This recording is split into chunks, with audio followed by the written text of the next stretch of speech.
tous, aujourd'hui on va découvrir les communautés autosuffisantes.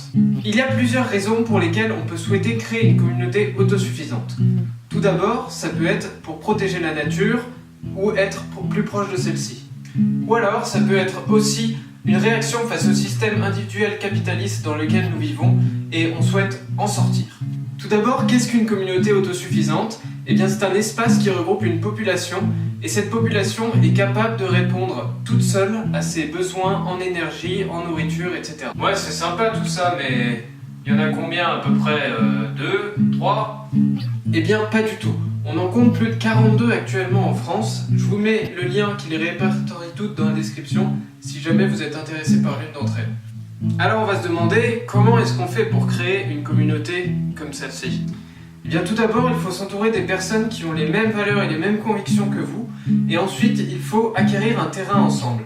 Vous pouvez soit l'acquérir par la propriété collective, soit en créant une société civile immobilière ou faire passer tout ça derrière une association qui se charge d'acheter le terrain. Alors on va se demander comment font ces communautés autosuffisantes pour justement être autosuffisantes. Au niveau de l'autosuffisance énergétique, on trouve bien évidemment des panneaux solaires sur les toits ainsi que des éoliennes qui servent à faire tourner les besoins en énergie du ménage. En ce qui concerne l'autosuffisance alimentaire, on trouve surtout des jardins collectifs en permaculture qui permettent de faire tourner une agriculture saine toute l'année pour produire et répondre aux besoins de cette communauté. Pour en apprendre un peu plus sur ces deux autosuffisances, je vous invite à vous renseigner sur la communauté de Kerladijk en Bretagne. Ensuite, il faut quand même qu'il y ait une organisation au sein de cette communauté autonome.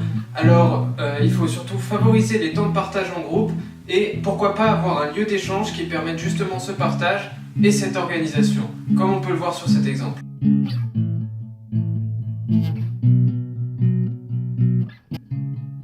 Pour ceux qui sont vraiment intéressés de savoir comment marche une maison autonome en énergie et à la fois en nourriture pour ses usagers, je vous invite à regarder cet article de Zango Media qui explique parfaitement comment obtenir une maison autonome à l'aide des exemples de communautés autonomes justement. Mais attention, vivre dans une communauté alternative ou autosuffisante ne signifie pas faire partie des hippies barbus mangeurs de racines.